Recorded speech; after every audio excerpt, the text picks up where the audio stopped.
I want you to hear what this woman says about, a man coming into her life to be a stepfather to her son. Let's go ahead and check that out. So I realized that I may need a stepfather for my son. His father's he's gone for the next 25 years. So it's just us two. And I never dated to date for a man to be a stepfather. Like when I date, I just date because I genuinely like the guy and I want us to connect. But as my son gets older, he likes like football and soccer and he wants to watch those things with me and stuff. And I'm like, I can't do that for you, honey. He wants to join sports and I'm like, sorry, buddy. I'm like, what am I gonna do? The single mom at the sports event? Like, that's just like so embarrassing. So, I'm hoping within the next few years I meet a guy that we get along so good and he's okay with my son and we can hang out. Yeah, hopefully one day. I'm optimistic, even though a lot of men hate kids and hate being a stepfather, but I'm hoping one day I'll find one that does. It's not that men hate children. It's not that. Because most men don't have an issue with any kind of children. And let me talk about black men in particular. Black men have played the role of stepdad to a fault, okay? You may have some black men say, I ain't gonna be nobody's stepdad. It ain't happening, right? But even to this day, you still have even young ones that will still say, I don't mind being a stepdad or whatever.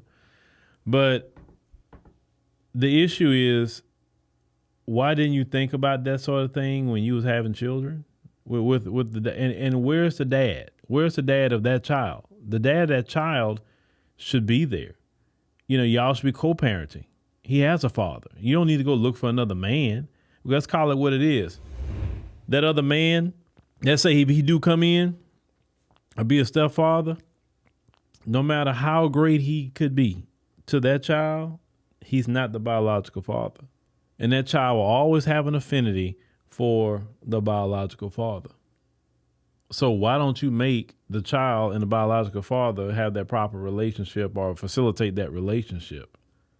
Now, some would say, well, what if he's not around? What if, something they not working out well? What if he's in jail? What if he passed away or whatever? Those circumstances could be definitely a little different or whatever.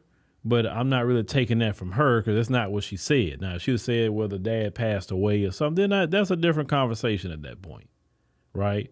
But if the father is alive, then she needs to go make sure her son and the father connect and have a good life. Some may say, well, she ain't got to do that. He should be doing that. Let me tell you something. For the sake of your children, sometimes you got to put away your pride. Put away your pride and make a sacrifice at times for your children so your children can have a better life. Sometimes. It's not even about you liking him. You can't stand his behind, but it's about your child. Making sure your child has, what he or she needs or even the emotional connection that he or she needs from the father. Sometimes you got to facilitate those things, and there's nothing wrong with that. I always tell people, don't be having no foolish pride because that foolish pride don't do nothing for you. It really don't. Do what you got to do sometime for the sake of your children. Because like I said, they're not going to be small kids forever anyway. So, it's a tough position for her to be in because not a lot of men want a ready-made family. And the old people used to say that. You don't want a ready-made family, son. They used to say that. Because a lot of things come with that. A lot. You got another man or men that's having access to your woman constantly because they say for the kids. Sometimes these men could say something to your lady. She mad for the rest of the day for what he said. You didn't make her mad, but now you got to deal with her being mad all day. See, there's a lot of variables that go into that. And then some instances, the lady was sleeping with the daddy all the way up basically until they met you. And if he's used to getting that from her, you think he's not going to try, even though she with you? It's a lot of stuff you got to think about when you come into that role. I guess you come into that role, it's better if they are incarcerated for 30, 40 years or they're not here no more. I'm just keeping it 100 if you're going to deal with them as a stepdad. But if it's a normal circumstance, you better think about that, buddy.